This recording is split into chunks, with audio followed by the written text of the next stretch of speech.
She texted, "I pawned your Rolex to pay for my student loan payment. You can buy another one.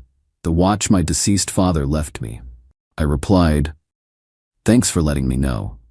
Then I filed a police report for grand theft. When the detectives arrested her at her mother's birthday dinner. Original post: I, 35 male, got the text at 11:23 a.m. on a Thursday while I was in a meeting. My girlfriend Natalie, 32, and I had been together for 2.5 years, living together for the last 8 months in my condo. The full text read, "Hey babe, just FYI, I pawned that old Rolex from your dresser to make my student loan payment. Was gonna default otherwise. You make good money, you can just buy another one. Love you." I stared at my phone, read it 3 times. That old Rolex was a 1971 Submariner my dad wore every day until cancer took him 18 months ago. His final gift to me. The last thing he ever gave me. I excused myself from the meeting, walked to the bathroom, and sat in a stall, just processing. Then I typed back, "Thanks for letting me know." She responded with heart emojis and, "Knew you'd understand, babe. You're the best." I didn't respond. Instead, I called my lawyer friend Derek. She pawned my dad's watch without permission. That's theft, right? How much is it worth? About $12,000 market value. That's grand theft. Felony territory. You sure you want to go there? She knew what that watch meant to me. Then document everything. Screenshot the texts. File a police report immediately. I went back to my meeting, somehow got through it, then drove straight to the police station. The officer taking my report looked sympathetic. "She admitted to it in writing?" "Yeah." I showed him the texts. "And she doesn't own the watch? Not a gift to her?" "Never. It was my father's. She knew exactly what it was." "We'll assign a detective. With that value and her confession, this should be straightforward." That evening, Natalie came home like nothing happened. Kissed me hello, started talking about weekend plans. "How was your day?" she asked, unpacking groceries she'd bought with my credit card, as usual. "Interesting. Yours?" "Good. That loan payment stress is finally gone. We should celebrate." Like she'd contributed anything to our finances in 2 years. "Sure, let's celebrate this weekend." She beamed and started making dinner. I sat there watching her, this woman who'd stolen the most precious thing I owned, and thought heart emojis made it okay. Update 1. 2 days later. Detective Morrison called Friday afternoon. Professional, thorough. "Mr. Turner, we've confirmed the pawn transaction. The shop has the watch, and they've placed a hold on it. The paperwork shows your girlfriend's signature. She used her ID, received $3,200. The watch is worth $12,000. Pawn shops. But here's the thing, she told them it was hers. That's fraud on top of the theft. We have enough for an arrest warrant." "When?" "We'd like to move quickly before she knows you've involved law enforcement." "Does she have any travel plans?" I almost laughed. "Actually, her mother's 60th birthday dinner is tomorrow night. Big family thing at Rosewood Restaurant." There was a pause. "That would certainly ensure she's located. 7 p.m., reservation under her mother's name, Gloria Hutchins. We'll handle it discreetly, Mr. Turner." That night, Natalie modeled the dress she'd bought for the dinner. With my credit card, naturally. "How do I look?" "Beautiful," I said honestly. She did. Beautiful, entitled, and completely oblivious. "You're still coming, right? Mom really wants you there. Wouldn't miss it." Saturday, I got ready normally. Natalie fussed over her hair, her makeup, everything perfect for Mommy's big day. We drove separately. I claimed a work call might run late. I arrived at 7:15. The family was all there. Gloria, Natalie's sister Bethany, her brother Anthony, aunts, uncles, cousins. About 20 people at a long table. Natalie waved me over, patting the seat next to her. "You made it. Told you I would." The appetizers had just arrived when I saw Detective Morrison and a female officer enter the restaurant. They spoke briefly to the host, who pointed toward our table. Natalie was laughing at something Anthony said when they approached. "Natalie Hutchins?" She looked up confused. "Yes? I'm Detective Morrison. You're under arrest for grand theft and fraud. Please stand up." The table went silent. Forks stopped moving. Gloria's mouth fell open. "What? This is a joke, right?" Natalie looked at me. "Babe, what's happening?" "You stole my father's watch," I said quietly. "You pawned it without permission." But I told you." "You said you understood." I said, "Thanks for letting me know." Then I filed a police report. Detective Morrison had her stand. Ma'am, please put your hands behind your back. Are you serious right now? Over a watch? Babe, tell them to stop. That watch was my father's. You knew what it meant to me. The cuffs clicked. The entire restaurant was staring. Gloria stood up, shaking. What is happening? Someone explain. Your daughter stole a $12,000 watch from me and pawned it, I said. She confessed via text. Bethany gasped. Natalie, you didn't? It was just sitting there. He never wore it. I needed the money. You needed the money? I stood up. You haven't paid a single bill in 2.5 years. I cover your car payment, insurance, food, shopping, everything, and you steal the one thing I can't replace? Anthony looked disgusted. Jesus, Nat. As they let her out, Natalie turned back, tears streaming. I can't believe you're doing this to me, at my mother's birthday. I can't believe you stole my dead father's watch and thought it was fine. Gloria approached me, trembling. Surely we can work this out without this scene. She committed a felony, Gloria. She confessed to it. There's nothing to work out. But pressing charges? She's your girlfriend. Was. She was my girlfriend until she decided my father's memory was worth $3,000 to her. I left. The last thing I heard was Bethany saying, I told you she was getting too comfortable with his money. Update 2. The aftermath begins. Natalie got released on bail Sunday morning. Gloria paid the $5,000. I knew because Natalie showed up at my condo at noon, Gloria and Anthony in tow. I watched them through my Ring camera. Natalie tried her key. Didn't work. I'd changed the lock Saturday night. She knocked, then pounded. Tyler, open this door right now, I answered through the speaker. You need to leave. I live here. No, you crash here rent-free. Your name's not on the deed or any lease. You're trespassing. Gloria stepped forward. Tyler, please, let's discuss this like adults. Your adult daughter stole from me. We can discuss it through lawyers. Anthony, surprisingly, pulled at his mom's arm. Let's go. He's right. You're seriously taking his side? Natalie shrieked at her brother. You stole a $12,000 watch, Nat. What did you expect? It's just a watch. That's when I opened the door, still chained. It was my father's watch. The man who taught me to ride a bike, who worked 3 jobs to put me through college, who held my hand while he died. That watch was on his wrist for 40 years. But sure, just a watch. Natalie actually rolled her eyes. God, so dramatic. Your dad's gone, Tyler. He doesn't need it anymore. Even Gloria gasped at that. Anthony closed his eyes like he was in physical pain. Wow. I said, thank you for confirming I made the right choice. Your stuff is in boxes in the storage unit downstairs, Unit 12. Here's the key. I tossed it through the gap. Take it and don't come back. You can't just throw me out. I can, and I am. You have 1 hour to get your things. Gloria tried once more.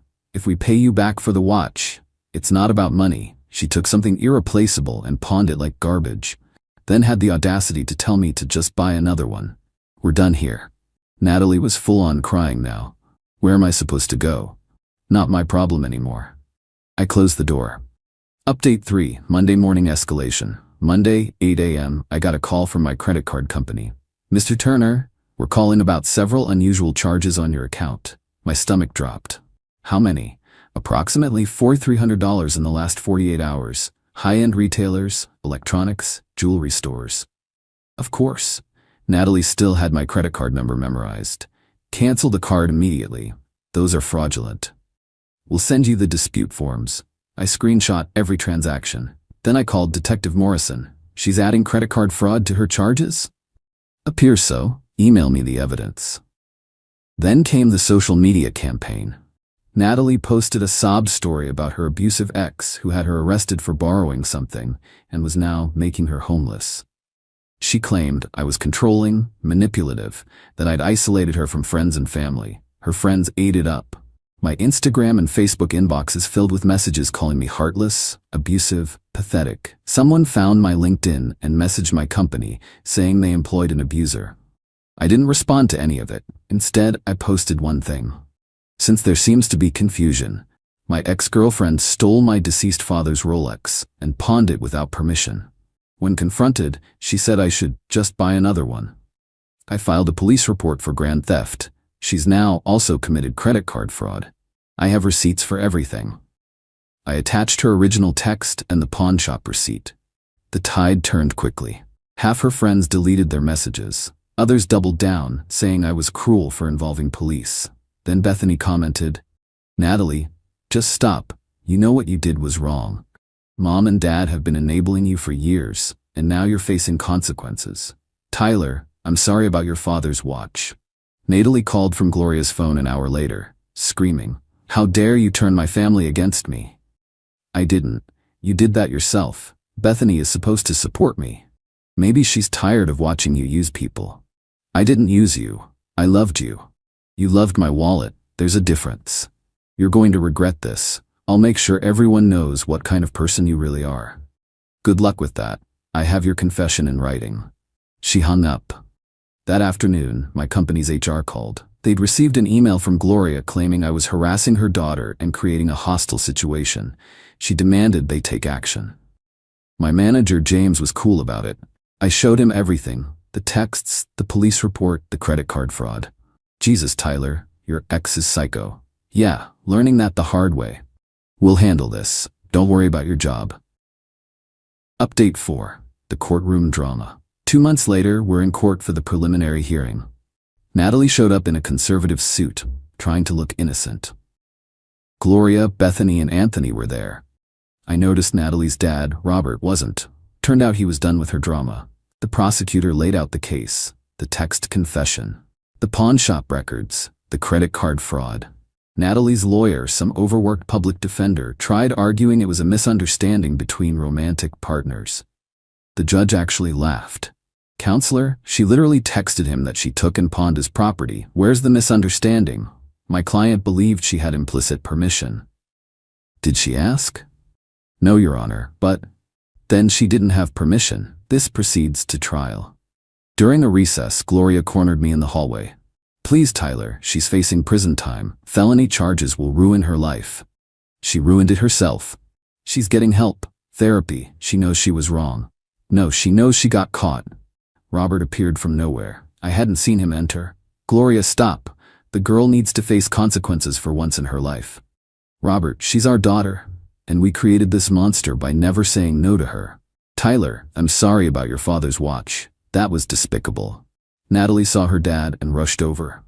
"Daddy, please tell him to drop the charges." Robert looked at her sadly. "I paid for law school you dropped out of, business school you dropped out of, covered your rent until you moved in with Tyler. When does it end, Natalie? So you're abandoning me too? I'm letting you face the consequences of your actions. Maybe you'll finally grow up." The trial was set for 3 months out. Natalie was offered a plea deal: 1 year prison, 2 years probation, full restitution. Her lawyer advised taking it. Update 5. The unraveling. While awaiting trial, Natalie spiraled. According to Anthony, who reached out to apologize for his sister, she was bouncing between Gloria's house and friends' couches. Nobody wanted her long term. She got a job at a clothing store. Lasted 2 weeks before being fired for stealing inventory. Apparently, she felt underpaid and decided to compensate herself. That triggered a violation of her bail conditions. Back to court. The judge was not amused. "Miss Hutchins, you're facing felony theft charges and you commit another theft?" "It was just a few shirts, Your Honor." Theft is theft. Bail is revoked. Natalie spent the next 2 months in county jail awaiting trial. Gloria called me crying. "She's in jail, Tyler. Actual jail. Are you happy now?" "I'm indifferent, Gloria. She made her choices. How can you be so cold? How can you still be enabling her? She's 32 years old." The trial finally came. The prosecutor presented everything methodically. The texts, the pawn records, the credit card fraud. Character witnesses testified about the watch's significance. My uncle talked about how my dad wore it every day for 40 years, how he'd specifically wanted me to have it. Natalie's defense was basically that she didn't think I'd mind, that I was overreacting, that couples share property. The prosecutor destroyed that. "Miss Hutchins, did you ask Mr. Turner before taking the watch?" "No, but did you tell him before pawning it?" "I told him after." "So you took it secretly, pawned it secretly, then informed him after the fact?"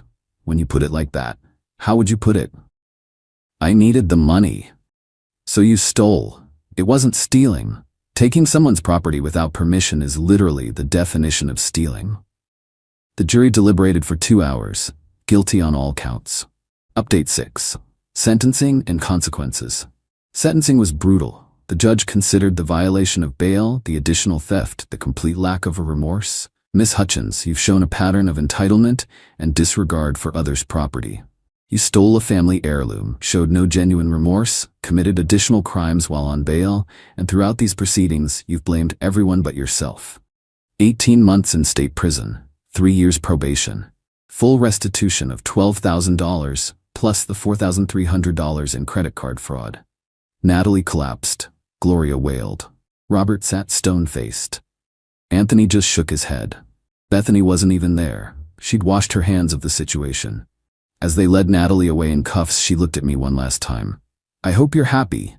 You destroyed my life over a stupid watch. I didn't respond. There was nothing to say. Gloria followed me out. She loved you, you know. No, Gloria, she loved what I provided. There's a difference. You could have just talked to her. I could have, but she could have not stolen from me. She made the first choice. Update 7. The aftermath. It's been 6 months since sentencing. I got the watch back from the pawn shop after the trial. Cost me the $3,200 Natalie got for it, plus interest and fees. Almost $4,000 to recover my own property. Worth every penny to have it back. Natalie's in minimum security women's prison. Gloria writes me letters, still trying to guilt me into asking for early release. I don't respond. Anthony reached out last month. We actually grabbed a beer. I'm sorry about all this, man. Natalie, she's always been like this. Taking what she wants, expecting others to clean up her messes. Sounds like you've dealt with it longer than me. My whole life. She stole my bike when I was 10 and sold it for concert tickets. Told me I was too old for it anyway. And your parents did nothing? Mom made excuses. Dad was always working. Classic dynamic. You turned out okay, though. Because I saw what not to do. Bethany sent me a message on Facebook. I know this might be weird, but thank you. Natalie needed this wake-up call. Maybe she'll finally learn. Also, I'm sorry about your dad's watch. That was unforgivable. Robert divorced Gloria. Apparently, this was the last straw in a long line of enabling behavior he couldn't watch anymore. Gloria blames me for that too. I'm doing okay. Still processing the betrayal, the entitlement, the complete lack of empathy she showed. My therapist says I handled it well, though. Stood my ground. Didn't let guilt make me cave. Started dating someone new. Rachel. She actually gasped when I told her the story. She pawned your dad's watch and thought that was okay? Yeah. Said I could buy another one. That's sociopathic. That's Natalie. Rachel wears a Timex. Pays her own bills. Asks before borrowing my phone charger. The bar's underground, but she clears it easily. Got a letter from Natalie last week. First one she sent. It was exactly what you'd expect. Tyler, I've had time to think in here. What you did was wrong. Yes, I shouldn't have taken the watch without asking. But involving the police? Sending me to prison? That was too far. You destroyed my life over an object your dad doesn't even need anymore. I'm suffering in here while you're living your life. Is that justice to you? Your dad would be ashamed of how cruel you've become. I made one mistake and you ruined everything. When I get out, I'll have nothing. No job prospects with a felony, no home, no future. I hope you're satisfied. Despite everything, I forgive you. Maybe someday you'll realize what you've done and forgive yourself. Natalie. Still no actual apology. Still no acknowledgement of the betrayal. Still positioning herself as the victim. I didn't respond. But I did take a photo of me wearing my dad's watch and post it on Instagram with the caption, "Some things are irreplaceable. Garden carefully." Bethany liked it. Anthony commented, "Your dad would be proud of you for standing up for yourself." He's right. Dad always said I was too much of a pushover, too willing to let people walk over me. Well, not anymore. The watch sits in a safety deposit box now when I'm not wearing it for special occasions. Every time I look at it, I remember my dad. And I remember the lesson Natalie inadvertently taught me. When someone shows you who they are through their actions, believe them. When someone steals from you and says you can just buy another one, they're telling you everything you need to know about their character. Final update. It's been a year since the arrest. Natalie got out last month. Early release for good behavior. She served 8 months. Gloria immediately started a campaign to get me to hire Natalie, give her money, help her get back on her feet. I blocked her on everything. Then Natalie showed up at my office building. Security called me. "There's a Natalie Hutchins here, says she needs to speak with you urgently. Tell her if she doesn't leave immediately, I'll call the police for violation of probation. She's not allowed to contact me." She left, but not before telling security I was heartless and had ruined an innocent woman's life. Anthony texted me that night. "She's staying with Mom." Already complaining about having to follow probation rules. Some people never learn. Last week I found out through Bethany that Natalie got arrested again. She stole money from her probation-mandated job at a restaurant. Apparently felt she deserved more than minimum wage, so she helped herself to the till. She's going back to prison. Longer this time. Probation violation plus new charges. Gloria called from a blocked number, hysterical. "This is your fault. If you hadn't started this, she wouldn't be in this situation. Gloria, she stole from me, then stole while on bail, then stole while on probation. That's a pattern, not a mistake. She was desperate. She was entitled. There's a difference. You're evil. I'm done. Don't contact me again." I hung up and immediately filed for a restraining order against Gloria too. Enough is enough.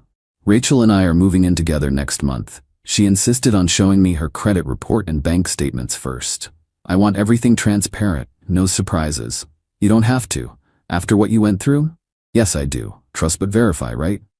She's the opposite of Natalie in every way. Responsible, empathetic, independent. She saw my dad's watch and immediately understood its value wasn't monetary. It's beautiful. The scratches and wear, that's your dad's life on that watch. Yeah, exactly. I'm glad you got it back. Me too. Robert reached out recently. We had coffee. I failed her, he said quietly. Gave her everything, never made her earn anything. Now she's in prison because she never learned actions have consequences. You can't blame yourself entirely. Can't I? Every time she stole or lied as a kid, Gloria made excuses, and I just worked more. Avoided the conflict. Now look where we are. She's an adult. Her choices are her own. True, but we shaped the adult she became. You did the right thing, Tyler. Maybe if someone had done it sooner. He didn't finish. Didn't need to. Life's good now. Peaceful. Drama-free. The watch sits in my safety deposit box except for special occasions. My dad's birthday, Father's Day, the anniversary of his death. When I wear it, I think about him. His work ethic, his integrity, his refusal to let anyone take advantage of him. He'd be proud I didn't let Natalie get away with it. Proud I stood my ground. Proud I protected what he left me. Sometimes the best revenge isn't elaborate. It's just refusing to be a victim. It's saying no and meaning it. It's letting someone face the consequences they earned. Natalie thought she could take what was mine because I'd always given her everything else. She thought wrong.